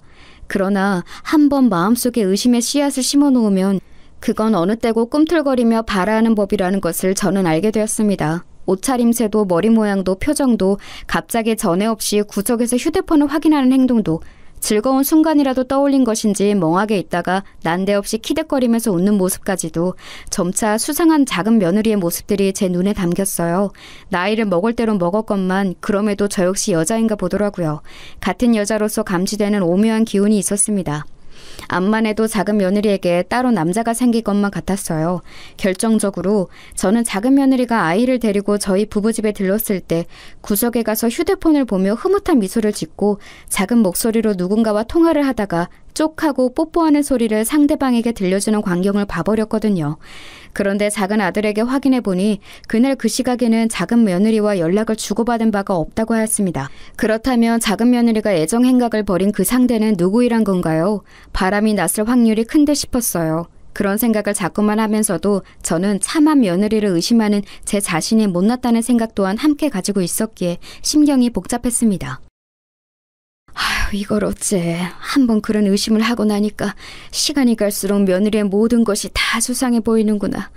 그럴 애가 아니라는 생각을 머릿속으로는 하면서도 마음이 자꾸 어딘가 불편해. 저는 차마 제가 작은 며느리의 부정을 의심하고 있는 상황이라고는 말을 못하고 요새 가슴이 답답하다는 정도로만 지인들과 만났을 때 얘기를 했어요. 제 낯빛에서 어쩐지 수심 깊은 기색이 엿보이니까 지인들이 무슨 일이라도 있냐고 먼저 물어봤었거든요. 대충 둘러대고 난 후 저는 지인 하나가 꺼낸 얘기에 깜짝 놀라고 말았습니다. 낯빛이 왠지 어두운 모습을 보니까 나는 희한하게 우리 육촌 언니가 떠오르네. 내가 자기들한테 이 얘기를 했었던가? 어렸을 때는 통 왕래도 없었다가 나이 다 들고 나서 친해진 육촌 언니가 한 명 있는데 자기 딸이 엄마 느낌이라는 게 남편이 바람난 것 같은데 심증만 있고 물증이 없어요 라고 어느 날 고민을 털어놓더래. 그거 듣고 육촌 언니가 그냥 막 뒤집어진 거지. 차비를 곧바로 족쳐볼까 하다가 자기 딸도 몇 달을 심증만 들고서 결국 승부를 못 봤다고 한 것에 신중해야겠다 싶어지더래. 그래서 육촌 언니가 며칠을 끙끙 앓으면서 고민하다가 끝내 결단 내렸잖아. 그래서 결국은 사위 바람을 딱 잡았지. 자기 딸의 직감이 맞았던 거라고 하면서 육촌 언니가 얼마나 후련했던지 몰라? 뭐? 심증만 있던 바람을 결국 잡아냈다고? 어떻게? 육촌 언니 분께서 뭔 결단을 내렸길래 사위 바람을 잡을 수 있었다는 거야? 뭐겠어. 돈 쓰고 전문가 고용한 거지. 그런 심부름 작성하고 해결해주는 전문가들 있잖아. 거기가 간판을 심부름 센터라고 달았다고 하던가 아니면 흥신소라고 달았다고 하던가.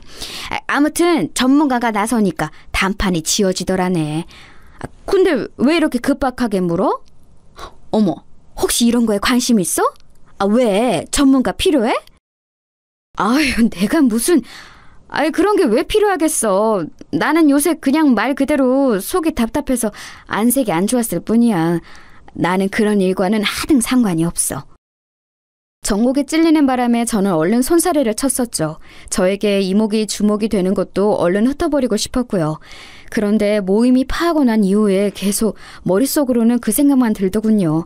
돈 주고 전문가를 고용하면 저희 의심이 그저 헛된 망상이자 오해였던 것으로 밝혀지든 아니면 진짜 백이 은밀한 바람으로 밝혀지든 단판이 지어질 것이라는 생각에 가슴이 막 두근거렸습니다. 저는 고민을 거듭하다가 작은 며느리가 저에게 안부 전화를 해왔을 때 그 전화를 그저 순수하게 반가운 마음으로 받을 수 없는 제 자신을 깨닫고는 단판을 짓는 것이 능사라는 결론을 내리게 되었어요. 이대로는 도저히 찝찝해서 안 될 것 같았습니다. 제가 혼자 따로 관리하는 통장을 슬쩍 열어본 뒤 저는 그 지인에게 연락을 하였어요. 난데 저번에 혹시 우리 모임 가질 때 들었던 그 전문가 말이야. 내가 거기에다가 의뢰를 해볼 수 있을까? 육촌 언니분이 이용하셨다던 거기가 어디인지 알려주면 내가 정말 고마울 것 같아. 내가 좀 급해서 되도록 빨리 알려준다면 더욱 고맙겠어. 지인은 역시 그럴 줄 알았다는 듯 반응을 보이더군요. 그날 제 표정을 보고 왠지 알아차렸다네요. 그리고 정말 고맙게도 다른 사람들에게는 비밀을 지켜주겠다고 약속을 해줬어요. 저에게 고민이 잘 해결되길 바란다면서 육촌 언니를 통해 그 업체가 어디인지 알려주었죠. 저는 더 시간 끌 것 없이 그곳에 의뢰를 맡겼습니다. 작은 며느리의 신상 정보를 그곳에 알려주던 순간에는 속으로 이게 맞나 싶어서 괴롭기도 했어요. 하지만 이제 와서 물러설 수는 없다는 생각으로 진행을 했네요. 맡기고 나자 그 이후로는 하루하루가 너무 초조했습니다. 오죽하면 남편이 저보고 왜 자꾸 시계를 보고 휴대폰을 보냐면서 누구 만나기로 약속이라도 했냐면서 핀잔을 주었네요. 아무렇지 않게 행동하기가 어려웠어요. 그때 제 심정은 제 의심이 별것 아니었다는 것으로 결과가 나왔으면 하는 바람뿐이었습니다. 제가 완전히 헛다리를 짚은 것으로 결과가 나와서 그동안 제가 망상에 빠졌던 것으로 밝혀져도 상관없으니까 제발 작은 며느리가 진짜로 바람을 피운 게 아니기만을 바랐어요. 왜냐하면 멀리 타지에 일나가 있는 제 작은 아들이 너무 측은해서 그랬고 무엇보다 아이가 아직 어리기 때문에 더욱 그랬습니다. 만약에 바람이 진짜라고 밝혀진다면 제 선에서 어떻게 해결을 볼 수 있을지 없을지 하는 문제도 그때 가서 고민해보기로 했죠. 우선은 정확한 결과를 받아들이는 것이 먼저라고 생각을 하며 심신을 다스리던 어느 날이었습니다. 의뢰를 맡긴 지 정확히 딱 한 달 되던 날이었어요. 저는 드디어 결과를 받아들일 수 있었습니다. 자기 직원이 결정적인 증거를 잡았다고 하면서 남자 사장님께서 약간은 당혹스러운 목소리로 저에게 결과를 알려주셨지요. 고객님께서 확인해 달라고 하셨던 것, 방금 말씀드린 대로 증거를 잡았고요. 빼도 박도 못하는 확실한 증거이기 때문에 더 이상 의심의 여지를 남기지 않으셔도 될 것 같습니다. 이런 세상에. 결국은 이렇게 되는군요. 그렇게 아니기를 바랬건만, 내 착각이기를 바랬건만, 결국 괜한 의심이 아니었던 것으로 밝혀지는군요. 이제 앞으로 어떻게 이 일을 해결해야 할지 막막합니다. 외국 나가 있는 아들에게 이걸 바로 알리고 선택을 하게 두어야 하는 것인 것 정말 착잡하네요. 막상 증거가 나오면 대부분의 고객님들께서 이미 각오를 해두셨음에도 막막해 하시더라고요. 어쩔 수 없는 부분이니까 마음 굳게 잡수세요. 네, 그래야죠. 사장님 수고 많으셨습니다. 증거 잡아주셨으니 제가 유용하게 잘 써야 마땅한 것 같아요. 그런데 저희 며느리가 바람을 피운 상대 대체 어떤 놈이던가요? 원래 며느리하고 알고 지내던 인물인지 어느 정도로 긴밀한 사이인지 그것도 궁금해지네요. 이런 상황에서 말씀드리기는 좀 민망하지만 며느리가 원래 참하고 수더분한 인물입니다. 이상한 놈이 작정하고 온갖 감언어설로 꼬여냈을 것 같아요. 백문불여일견 저희가 잡아낸 증거를 보시면 답을 얻으실 테지만 불륜 상대가 누구인지 저희도 알겠더군요. 고객님께서 심약한 상태에서 굳이 바로 확인하시라고 권유는 못 드릴 것 같아요. 원래 저희가 이런 말씀 절대 안 드리는데 고객님이 염려돼서 한 말씀 올렸습니다. 네? 상대가 누구인지 바로 알아보셨어요? 그것까지 금방 알아내셨다니 정말 능력들이 좋으시네요. 이 바닥에 명성자자하실만 해요. 며느리가 바람났다는 게 사실이라고 드러난 것에 제가 충격을 받긴 했지만 증거를 외면할 정도로 지금 제 상태가 나쁘지는 않아요. 보내주시면 제가 알아서 보고 판단하겠습니다. 저는 나이든 사람이라고 해서 제가 얕보인 것이라 여기고 단호하게 대답을 해드렸어요. 그러자 잠시 후 사장님께서는 저에게 영상 하나를 전송해 주셨습니다. 작은 며느리가 저지른 부정의 확실한 증거, 그것을 저는 드디어 마주하였지요. 재생된 영상은 위치가 야외 주차장이었습니다. 늦은 밤이었고 인적이 드문 근린공원의 주변 같았어요. 그 야심한 시각에 밤 산책을 하고서 차가 있는 곳으로 돌아온 참이었던 게 분명한 순간이었습니다. 어둑하지만 카메라는 분명하게 작은 며느리를 담고 있었기에 사람을 분간하는 데는 전혀 지장이 없었어요. 그리고 작은 며느리는 역시나 혼자가 아니었죠. 옆에 자기보다 머리 하나는 큰 남자를 달고 있었고 아주 꼭 붙어서 걷고 있었습니다. 야구 모자를 눌러 쓴 그 남자가 차에 다다랐을 때 작은 며느리 쪽으로 몸을 숙이더라고요. 그러자 작은 며느리는 양팔을 위로 뻗어서 그 남자의 목을 감싸 안았습니다. 자기 쪽으로 그 남자의 얼굴을 끌어당기며 입을 맞춘 것이었죠. 제 작은 아들은 외롭게 외국 생활을 하면서 더 멋진 미래를 위해 가정을 생각하며 그렇게 일을 하고 있었건만 천인 공노할 작은 며느리의 작태에 휴대폰을 쥔 저의 손이 덜덜 떨려왔습니다. 그리고 다음 순간 저는 두 눈을 의심해야만 했어요. 진한 입맞춤을 나누는데 방해가 된 것인지 작은 며느리가 그 남자의 야구 모자를 휙 벗겨버린 거예요. 자기 손으로 그 남자의 야구 모자를 진 뒤 신나게 웃으면서 다시 더러운 행각을 이어갔습니다. 저는 방금 전보다 더욱 떨리는 손으로 휴대폰 액정 위를 매만지고 말았어요. 이게 누구야? 왜 우리 집안 장남이 여기서 이러고 있어? 내가 지금 헛것을 보고 있나? 혹시 닮은 사람인가? 이건 아무리 봐도 말이 안 되는데. 정말로 우리 큰아들이 설마? 하느님, 세상에나 어떻게 이런 일이. 미친 사람처럼 중얼거리며 휴대폰 액정 위를 더듬거리던 제 눈앞에 이윽고 정확히 제 큰아들의 얼굴이 드러났습니다. 카메라에 고스란히 촬영된 광경에서 큰아들은 자기의 친동생의 아내와 거침없는 애정 행각을 벌이고 있었습니다. 몸이 달아올라 못 견디겠다는 듯 얼른 작은 며느리의 팔을 잡고 자동차 뒷좌석으로 함께 들어가는 큰아들의 모습에 저는 끔찍한 충격을 견디지 못하고 그 자리에서 쓰러지고 말았습니다. 잠시 의식을 잃었던 것인지 남편의 목소리가 몽롱하게 들려오더군요. 집에 들어오고 얼마 안 돼서 바로 쿵 소리가 나길래 들어와 봤더니 당신이 왜 여기 서재에서 쓰러져 있어? 정신이 들어? 구급차 부를까? 여보, 우리 어떡하면 좋아? 이제 어떡하면 좋아? 이 일을 대체 어쩌면 좋으냐고. 무슨 소리야? 정신이 반쯤 나가서는 웬 헛소리를 하는 거야? 안 되겠어. 당장 구급차부터 불러야겠는데. 당신 휴대폰은 왜 내 쪽으로 내밀어? 잠깐, 뭘 보고 있었길래 이러는 거야? 이게 뭐지? 만약 제가 온전한 상태였다면 그때 남편에게 휴대폰을 확인하라는 듯이 그걸 내밀지 않았을 거예요. 그런데 제가 잠시 졸도했던 직후이기 때문에 정신이 아직 혼미한 상태였고 그런 와중에 남편에게 더러운 불륜 현장이 담긴 영상을 보여주고 말았던 것입니다. 어리둥절하게 영상을 봤던 남편은 잠시 후 상황 파악을 마치고선 분노의 고함을 쳤습니다. 그건 단전 깊숙한 곳에서 끓어오르는 분노였어요. 그 소리를 들으며 저는 조용히 눈을 감은 채 흐느꼈습니다. 당최 어떻게 해야 할지, 작은 며느리의 바람 정도만 의심을 했던 것이지 설마 그 상대가 제 큰아들일 거라고는 감히 상상도 못 해보았기 때문에 정말 미칠 것 같았어요. 큰아들과 작은 며느리 사이에 어떤 기류가 오갔던 순간이 있었던가를 회상해봤더니 두 사람이 언제나 서로에게 태도가 호의적이었다는 점이 떠오르더군요. 작은 며느리가 자기 또래의 남자에게 눈 돌아갈 일은 절대 없다고 호언장담했던 때의 모습도 생각이 났습니다. 제가 그 말을 듣고서 안심도 했었고 작은 며느리를 재차 의심하게 된 스스로에게 복잡한 심경이 들기도 했었죠.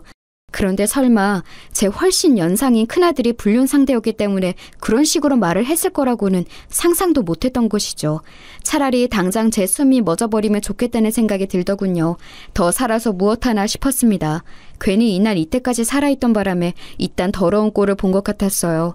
자식도 잘못 키웠고 며느리도 잘못 들였고 제가 어리석었던 탓에 다른 자식 하나에게 피해를 끼쳤으며 어린 손주에게도 못할 짓이 된 것 같아서 엄청난 자괴감에 사로잡혔죠.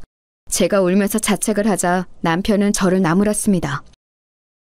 이렇게 진실을 캐낼 배짱은 있었고 드러난 진실을 마주할 용기는 없었어? 정신 차려.